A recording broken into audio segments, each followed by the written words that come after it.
see if this works.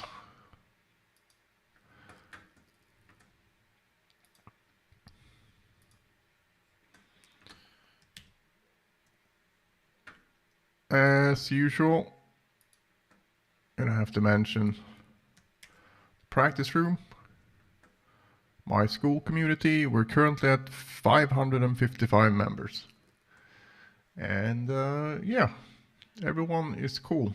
So if you're also cool, not as in being cool, but not an asshole, you're very welcome to join for free. So you have a link here and also in the description.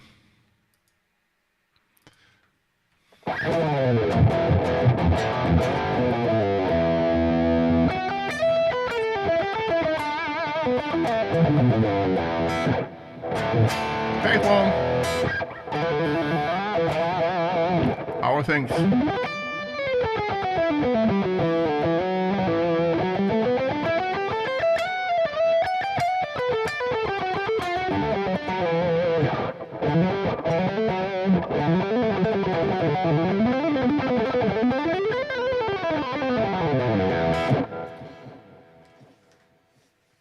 So today I've been looking through this book by none other than Guthrie Govan. Really good book. Highly recommend it. Actually, it's 2 books, but this one is the second one. And there's nothing earth-shattering here, but it's good to see his view of things, considering he's this, you know, put it lightly, amazing guitar player. So it's not often you see players of his caliber writing books, so I think it's worth checking out.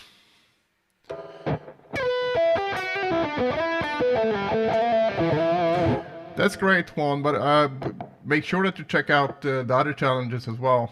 Just learn them at least, right? So you have more to practice. Doesn't mean that you're gonna, you know, give up on it. It's just that it's good to keep learning. One of the worst things you can do, in my opinion, is get to a point. Hey, Jordan. Hey, Milo. Get to a point in your practicing where, like, you find a lick that's really hard or a song that's really hard, and you just keep working on that for months and months, because that's, if you don't get it within a week or 2, you're better off working on whatever aspect of your playing that's actually keeping you from getting through it. Meaning, if it's a, you know, for simplicity's sake, if it is a fast picking thing, maybe you need to just work on your alternate picking overall, and not just sit there and grind one lick, because that's, yeah. I'm not saying that that can't work, but I think it's a very, very hard road to do that, and you miss a lot of stuff you could have learned in that time instead.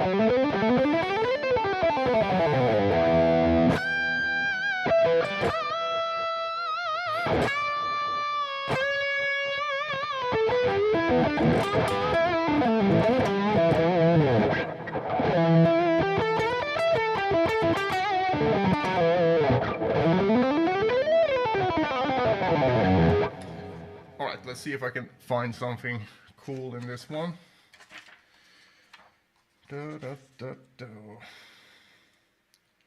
Auto stuff, sweep picking. What does it do here?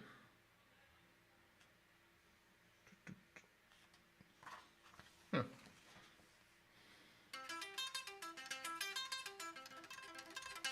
Basically just going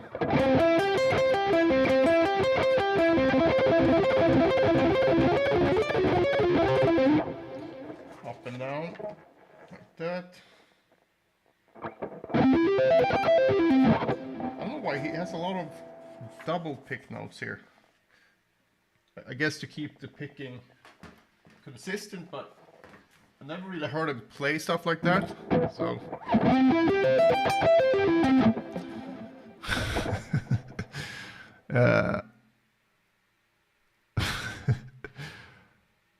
Let's see. I've come to the realization I must be a bit retarded, but I'm lucky that I love to practice. I don't think you're retarded, man.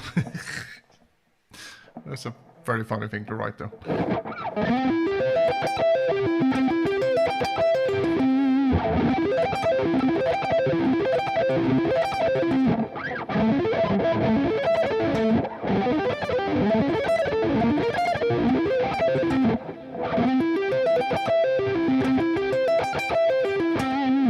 Where did you say that, Jordan? You need to wait what? What?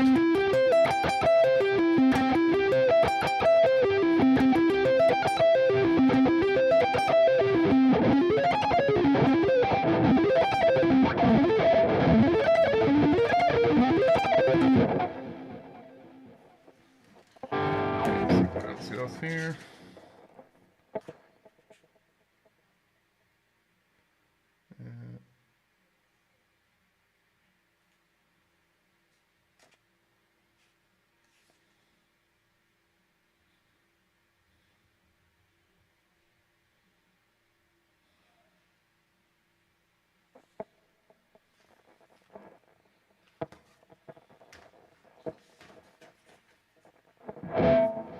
Added more of a...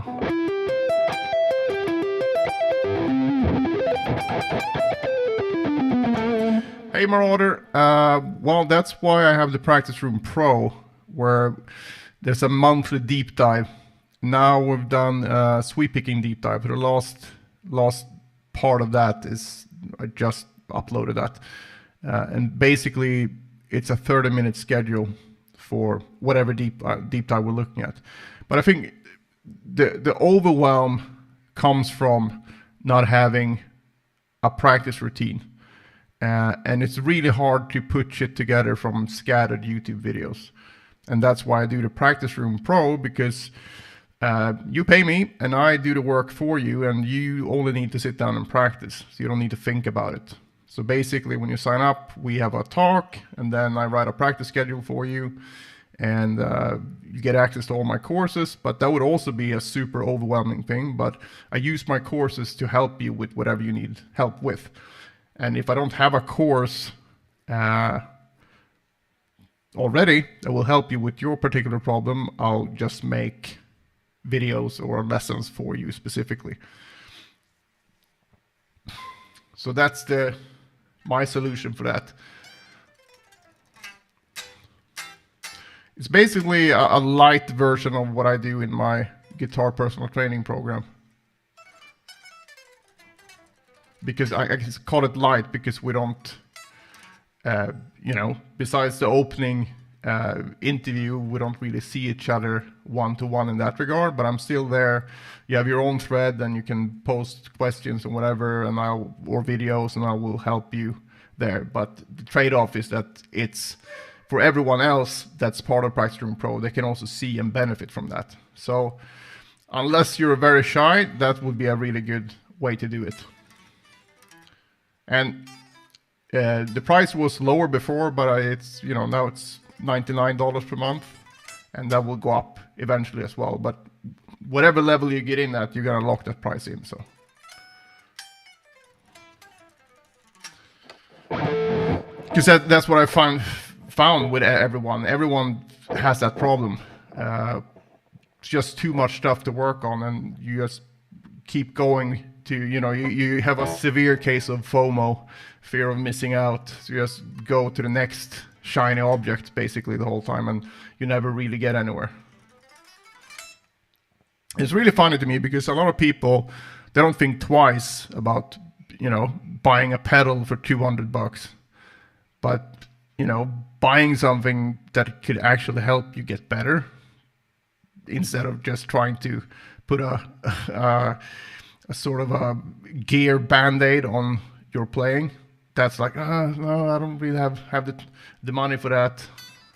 But then they buy a new guitar for $2,000. It's like, okay.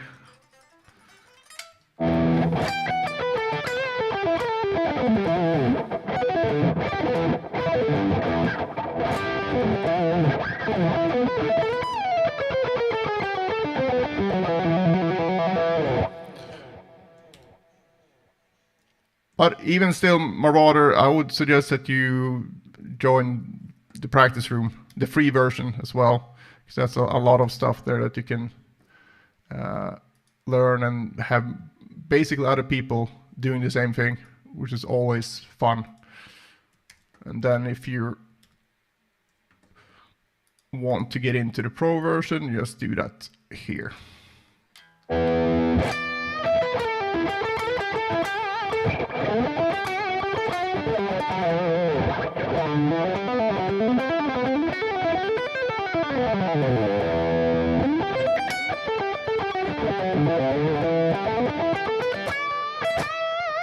That's cool.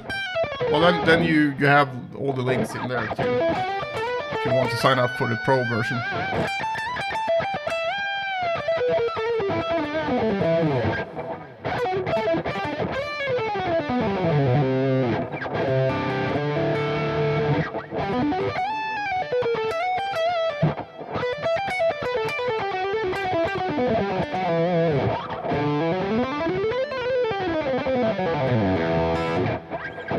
Yeah, so John has been with me for quite a long time. Well, not that long, but a few months. And he's doing the work, so he's getting better. Because that's the thing as well. You can go to, you know, the best teacher in the world and not improve because you don't do the work. So that's like the most important thing.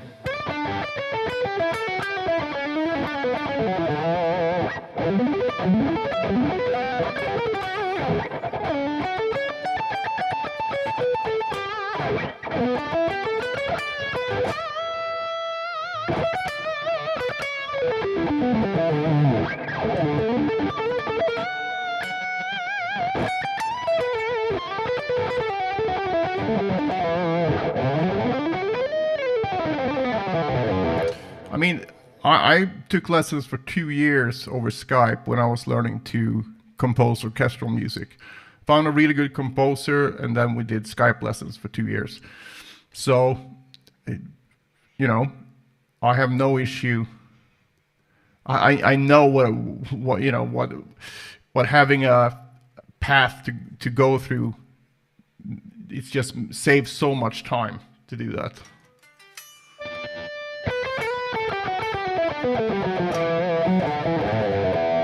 Yeah, it really is, but that's also why if you have a $5 ebook that you buy, versus the same information put into like a video course for $500, you're way more likely to get more out of that information, assuming it's a good information, if you buy the more expensive one, because then you put in you've invested something into it, so you're gonna at least give it a try.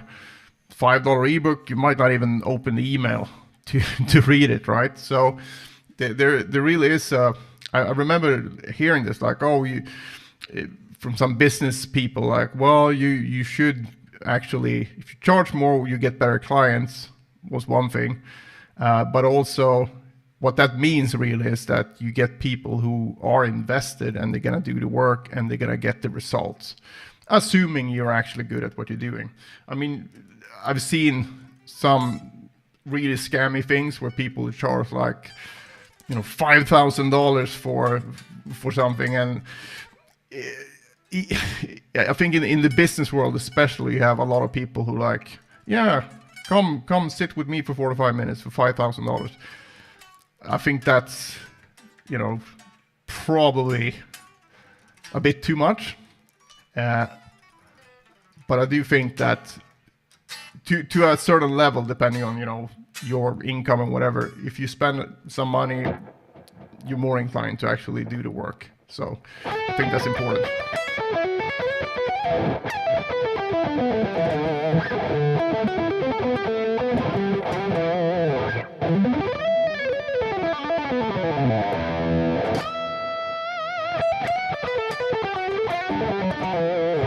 But I also think this whole YouTube thing has created some incredibly entitled people who get like, ugh, too long, too much talking, give me the licks, or like, give me the tabs, give me. It's like, fuck off.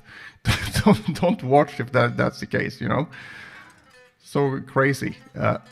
I hope those people don't act like that in the real world, but some people are real douchebags.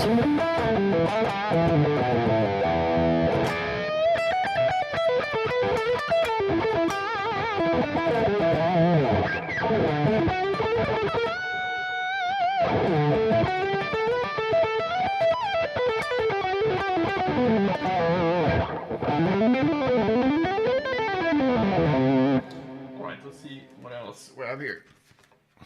Guthrie.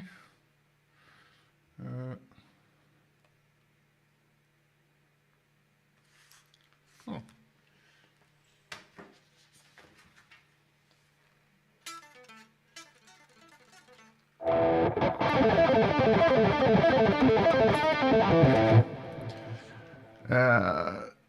Today the pressure seems to be that you have or want to be a player, an engineer, a producer, a label, a YouTuber. Myself, I answer yes to all that. It's a lot. Yeah, well, depends on what you want to be, right? So, also I think, from what I've heard from producer friends, is that AI is gonna help a lot with mixing going forward, which I would 100% be behind. You know, but it must suck if you're a mixer then, if you can get all that stuff done, but you know, what can you do? But I got emails from the Artful Arpeggios book. No, that's that would be Don Mock, right? This is a Guthrie Govan book. So Guthrie did a book, actually checked it out now, it's from 2012, so what's that? 14 years? 15, yeah, almost 14 years. It just goes through some sweeping.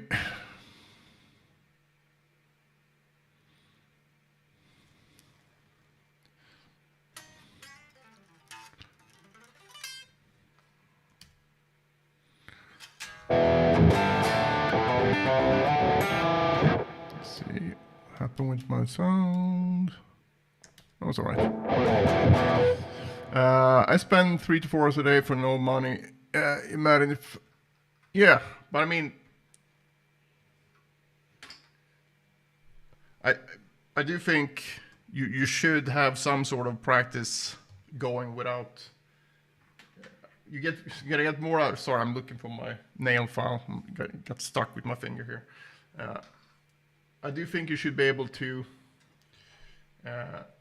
sit down and practice for not necessarily 3-4 hours, because I don't think everyone has that amount of time, but you need to, you know, be able to get some stuff into every day. Otherwise, it's hard to progress. The great thing about your private lessons is to have regular checks and feedback, which is most important stuff, especially for techniques. Yeah, thank you, Dara, but also I agree that that's really what's important, because it's all the information is out there, right? But if you don't know what you don't know, it's going to be hard to know what order is best to do things in, because there's not, you know, particular order you have to do it, but there's certain things you need to do one thing first before you go to the next thing, because otherwise the next thing will make a lot more sense when you have the first thing figured out. And that's really hard to do if you don't know what you're doing. And if you knew what you were doing, you wouldn't have to, you know, then you wouldn't need to practice it. So it's kind of a tricky thing. George Lynch recommended Artful Arpeggios book to me. I have it and I haven't yet to open it. Yeah, well, oh, did you meet him? George Lynch?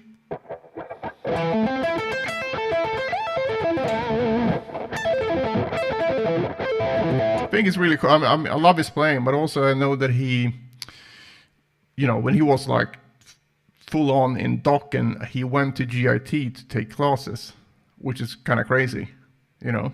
Talk about being in to learn more and not give a shit about the ego. That's really cool.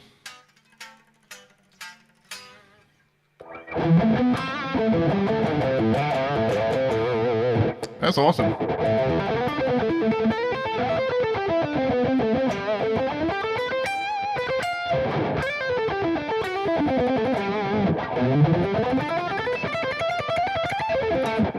No, so that's Don Mock. He was just passed away, shame, but he was a really good teacher at GIT. I never met him. He wasn't there when I was there in '95, but I've seen a lot of his videos and also some of his books as well. So great player. And he, if you watch those REH videos like Gilbert and who else? Robin Ford, George Lynch most probably. Don Mock probably produced that and helped to record it. So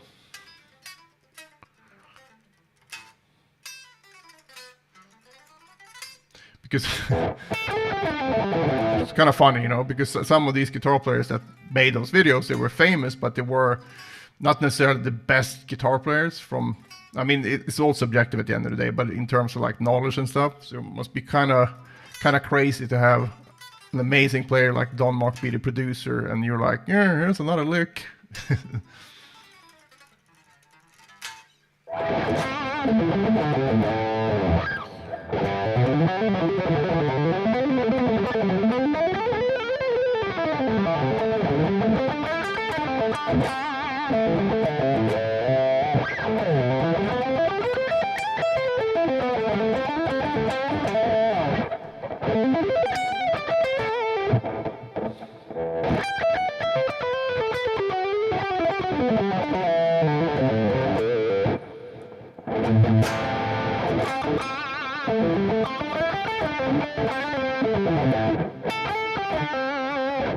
That's cool.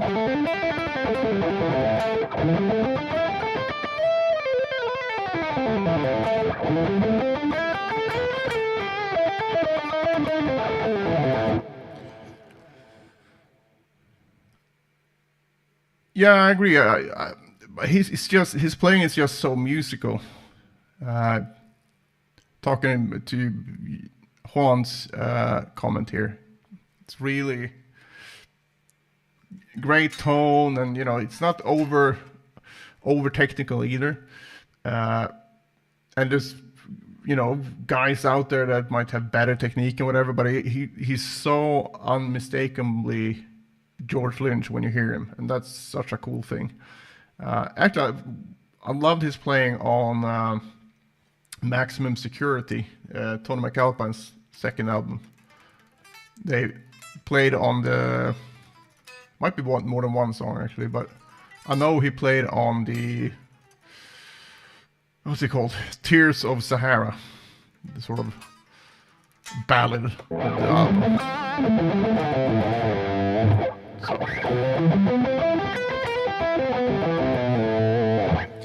Right, just gonna see if I can find something else here from Guthrie. So far it's quite, I mean, it's just explaining the techniques here, so I'm not shitting on Guthrie in that regard. Just seems cool.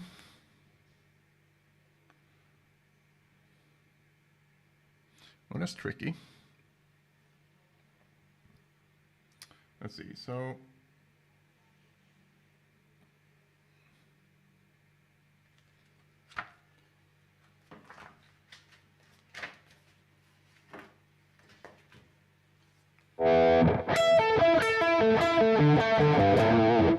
it's a cool one. So let's see, what did I miss?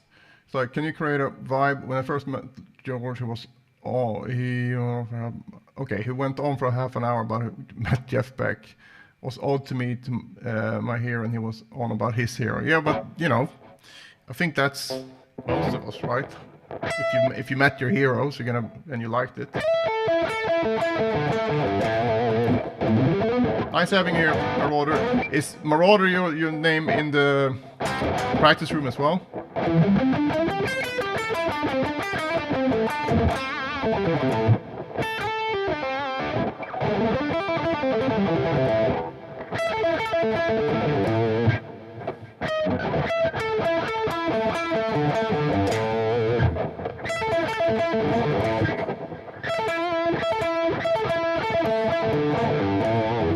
So that's one thing that I just saw now in the Guthrie book, where coast rocks. All right, cool. So this is about economy picking, and this is kind of a tricky picking pattern actually, because you go down, up, up, and the intervals he's using here is just fifths and fourths.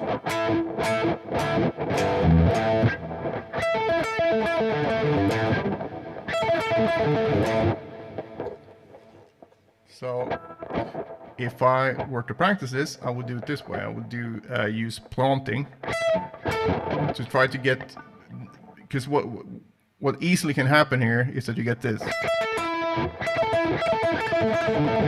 which is also cool, right? If you do that as a pattern, if you want to do it, but it's not so cool if it happens when you don't want it to happen. So in this case, it was more of a triplet thing. So 1, 2, 3, 1, 2, 3, 1, 2, 3, 1, 2, 3, 1. So I want to make sure that my pick doesn't do that. I want to go out. And I need to do that for each with 3 strings. That's the tricky part.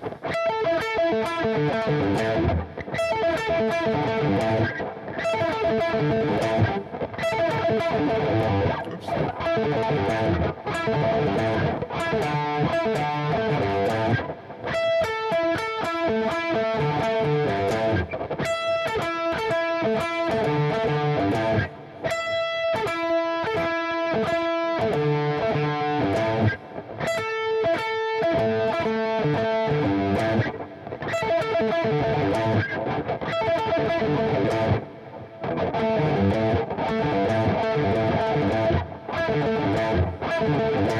Yeah.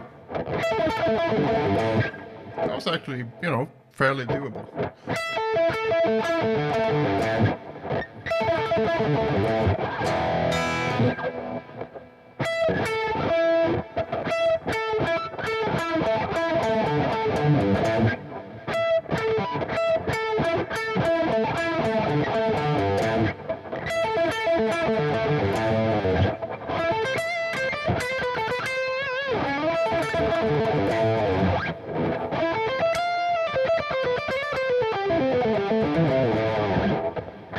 I also like this, I've done this before, that kind of thing where you go 1, 2, 3, 4, but it's on purpose, so.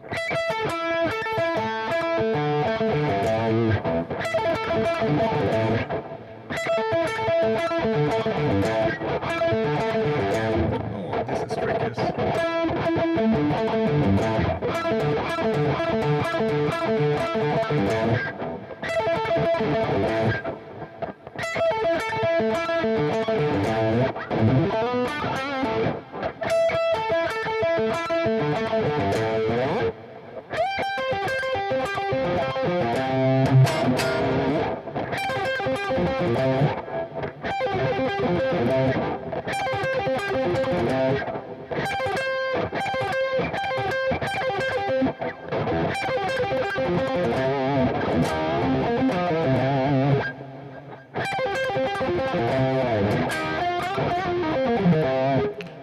Yeah, it's a really cool one, and again, I got this from just now from Guthrie's book. So I haven't looked in this book for probably at least 10 years, but there's a lot of good stuff in it.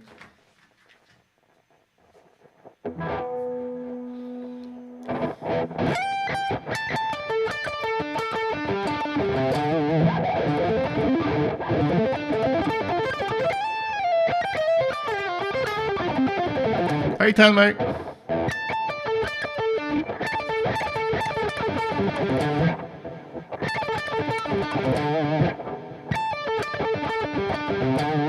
But it's tricky to go, you know, because I'm used to this one, but doing... Welcome, man. Nice to have you here.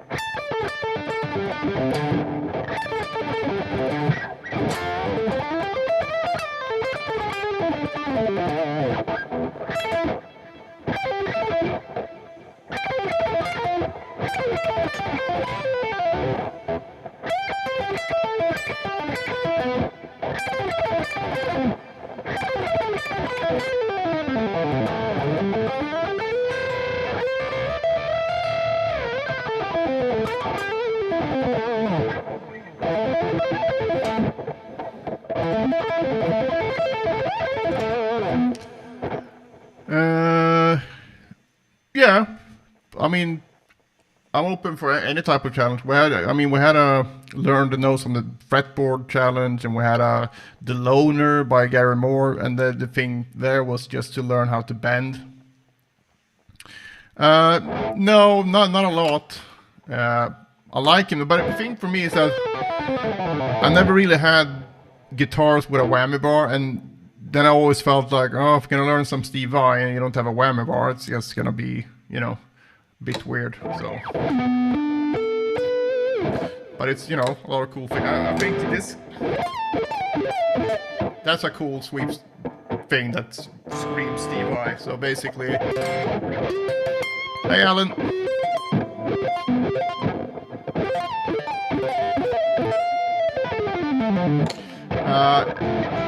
Is the guitar book practical from upper beginner, lower intermediate? I don't see things in that regard, and you can learn any of these licks that he shows or techniques and do them slowly. That's what you should do anyway. So I think you can't go wrong with that one.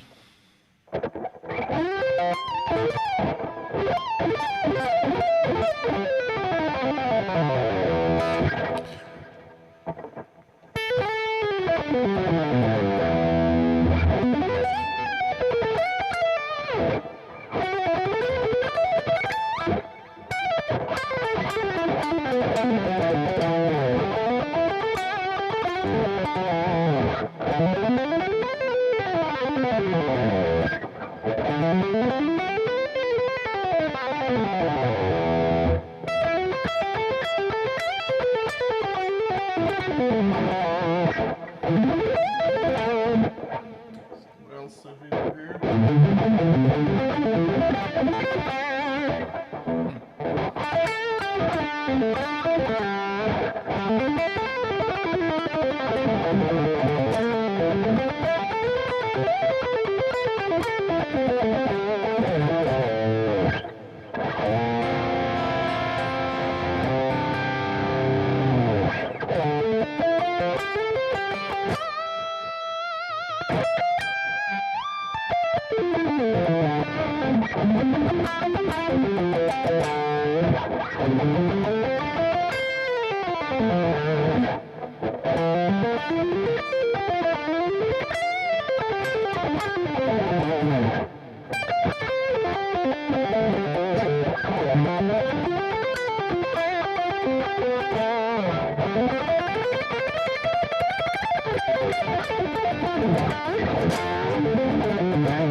Anyway, any more questions? I have to cut it short today as well. Got started a bit too late.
So Vai demonstrate how we will pick a note and slide up the register as it push down on the trem. Kind of sounds dissonant. Not super useful except for maybe trem control. Yeah, I've seen something similar like that as well. But no tremolo. It's gonna be very hard to do that. So I'm gonna be sitting there. It's not as cool.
Sidebar, I've heard Friedman perform Goodbye to Romance. I think they're, yeah. I mean, Marty always sounds good. I don't think I ever heard him sound bad live.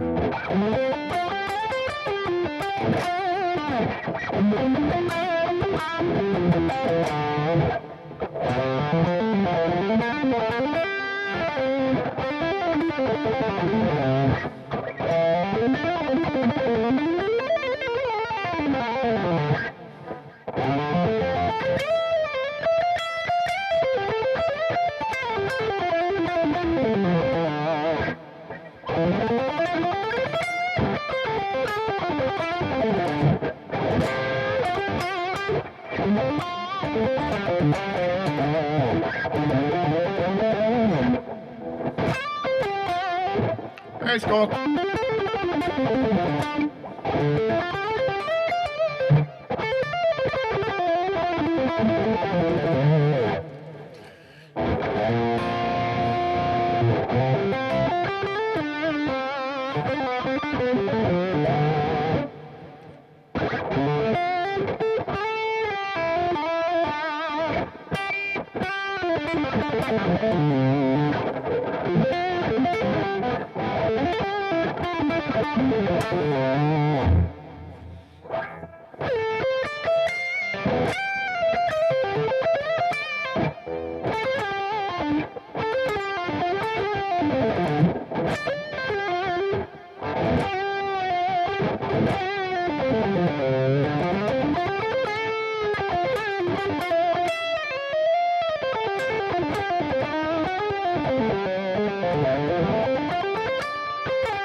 That's a tricky one.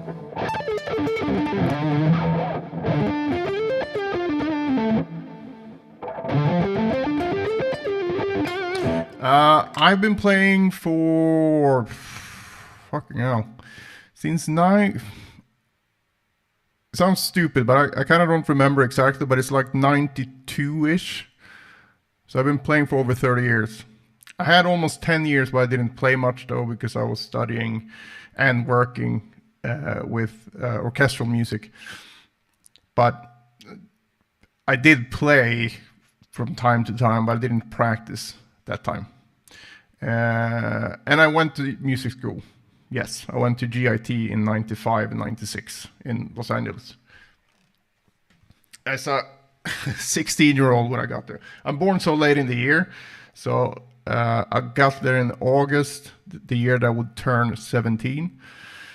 But I didn't turn 17 until 26th of December. So I was 16 and then turned 17, and then I left while the school was done in like, I don't remember, August or September of 96. It was a one-year program.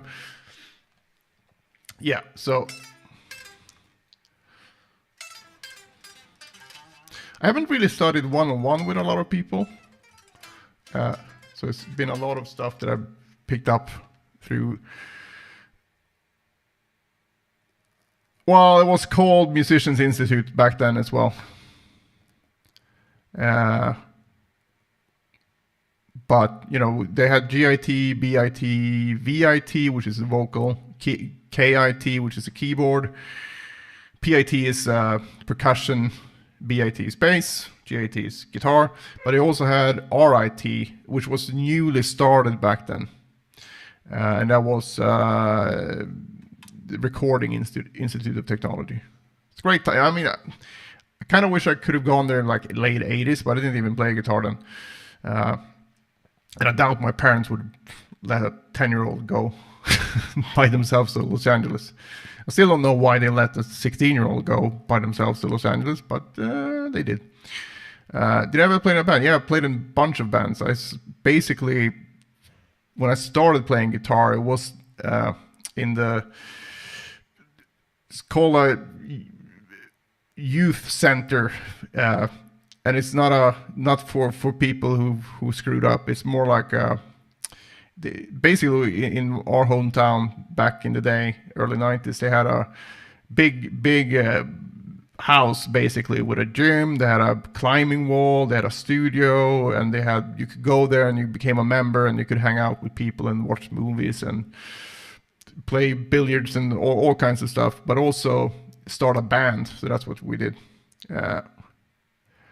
My dad had some jazz thing, and he passed away in 2014. So then I inherited that, and then I actually sold it to get some other guitars, because I figured this was like a proper jazz guitar and in really good nick as well, that he bought in the 70s. So I figured it was better to have someone that's actually into like traditional jazz play that guitar than just sitting there collecting dust for me for sentimental reasons. So now, thank you, but stuff happens. Oh, that's cool. Well, which one did you see there? I got a hold of a Frank Gambale National Guitar Summer Workshop. Someone recorded it. It's really, really cool. And Tan May, if I played in bands, I played in bands from the get-go, and I played in top 40 or bar bands, and I've had an instrumental band, and then I had a progressive band when I moved to Stockholm, and then I realized that I don't really get a kick from standing on stage to the point where it's worth all the BS that goes into it, meaning lugging equipment and all that shit. So yeah, that's how Ola first saw me play, and also I saw him play. We played at the same festival, so to speak. It was just a local thing with a lot of bands. It wasn't really a festival, but they called it that. And he said that was the first time he saw someone play a Paul Reed Smith guitar. So we didn't talk or anything like that, but we saw each other play.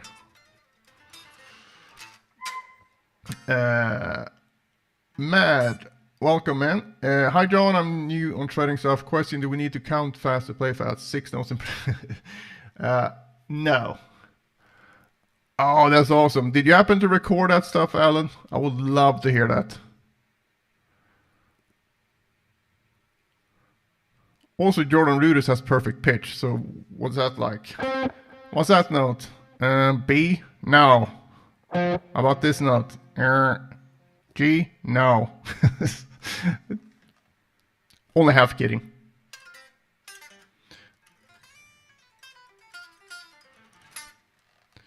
That would be so cool to hear. I'm really looking for any type of old seminars with Vinnie Moore or Frank Gambale and stuff like that. Love that stuff.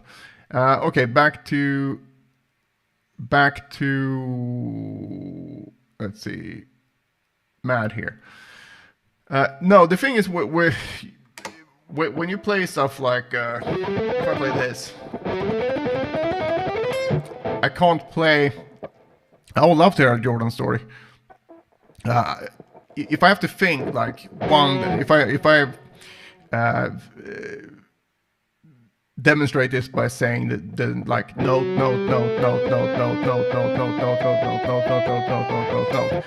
First of all, I sound like a crazy person doing that, but it's a lot of work for your brain to think like that, right? If you think about every note, note. So what you want to do is work on these smaller patterns or cells or whatever you want to call it, and get those to a level where you can execute them with one thought. So you can go note, note, note, note, right? So I can go note, note, note, note.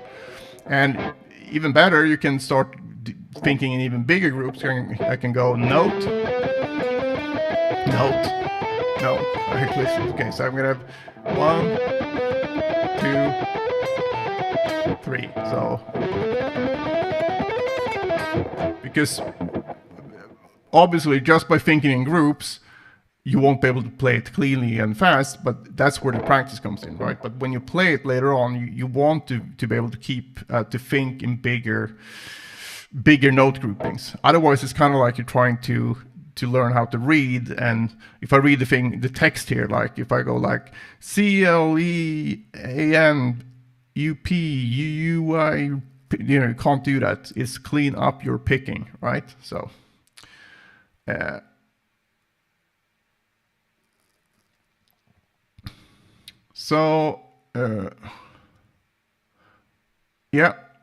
I got it, Alan. Tyler, do you think it's worth going to school for guitar? No, I don't. I thought it was worth it when I went, but it was way cheaper back then. I think I paid $8,000 for the whole year, which is still a lot of money, but it's not even close to what it costs now, even if you adjust for inflation.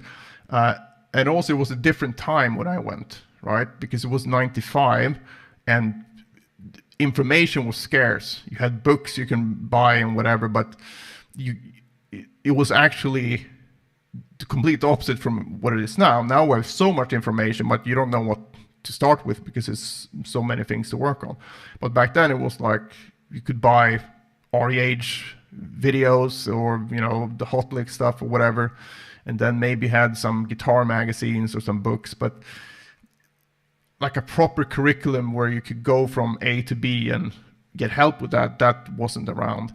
Now you can get that, you can go to Practice Room Pro and you get it from me, or you can go study with someone else online. And if you take the same money you would spend on going to Berkeley, even if you go to Berkeley online, that would absolutely not be worth it in my opinion, because you would be spending so much money for, I don't really know what. Going to the actual school, at least you would meet up with other people and you can do some networking and all that stuff and you can have a good time, but it's still crazy expensive to me. And I'm not shitting on Berkeley or GIT or any school, it's just that it's a crazy amount of money. When you're done, you're not really qualified to do anything.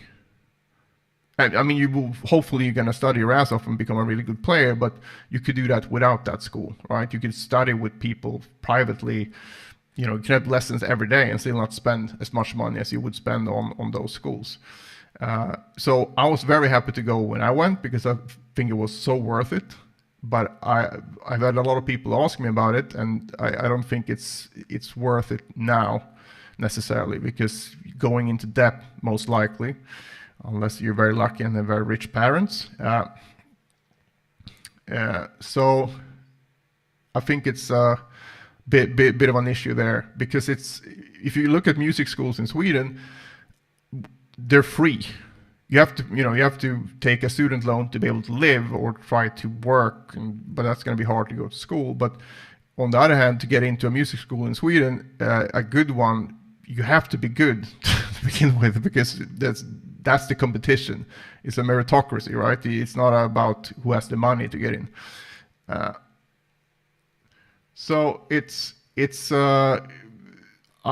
yeah. So as Technowolf said, I did 2 years at Berkeley in the 2000s, and it was overpriced for what it is. You can learn it all on your own. Yeah, I don't think it's gotten better since, right? And I think today everything is like, you can study with so many people online, or like I just don't see how it can be worth it. And again, I think it's a great school, and GIT is a great school, but for that money and being in debt, and it's one thing if you go to like a really, if you go to Harvard or Stanford, it's like really expensive as well. Those really recognized colleges, but if you've gone to those schools and you've gone, did your education, you're more than likely to lock in a really good job. At least that's the way it used to be, right? But even, no one cares if you have a Berkeley degree, really. Maybe you can get a teaching job at some position, but you could still teach without that if you wanted to. So it's, I think it's, yeah, for me, I can't see how it's worth the money they're asking for. So long answer to your question.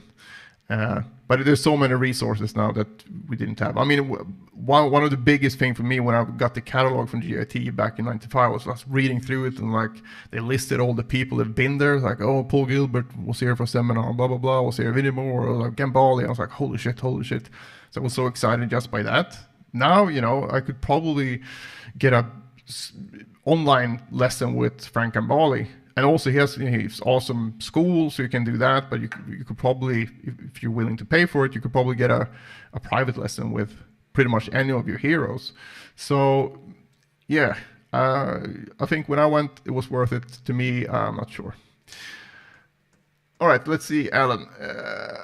Then he would ask us to play something and demonstrate playing it back. I played a fast lick, he paused, thought I stumped him, he played it back and it was different. He then told me he compensated and played what it should have been if my A string would have been in tune. He just great no stumping that guy. Played back to me all notes that were flat on the A string. Yeah. he has some great ears, that's for sure.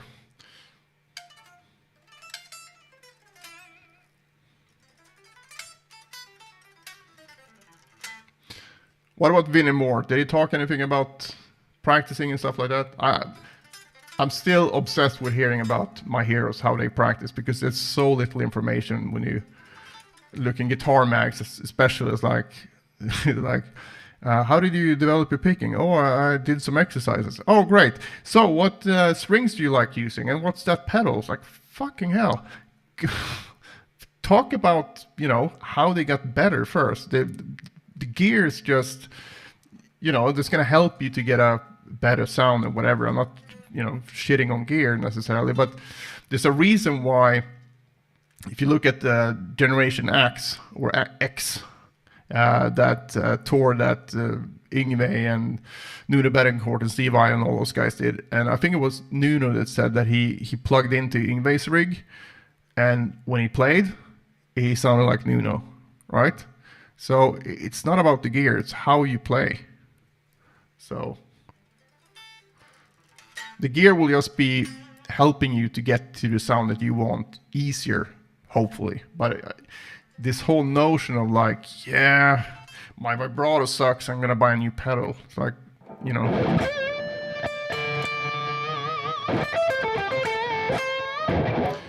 Yeah, anyway, I'm not gonna soapbox anymore now, so I'm gonna go, but I'm gonna be back tomorrow. So just keep practicing, and again, I need to remind you of the practice room. You have the link up in the top of the chat, and that's the free version of the practice room, and you have challenges and free lessons and all kinds of stuff there. So definitely sign up to that, and then see you tomorrow. Bye.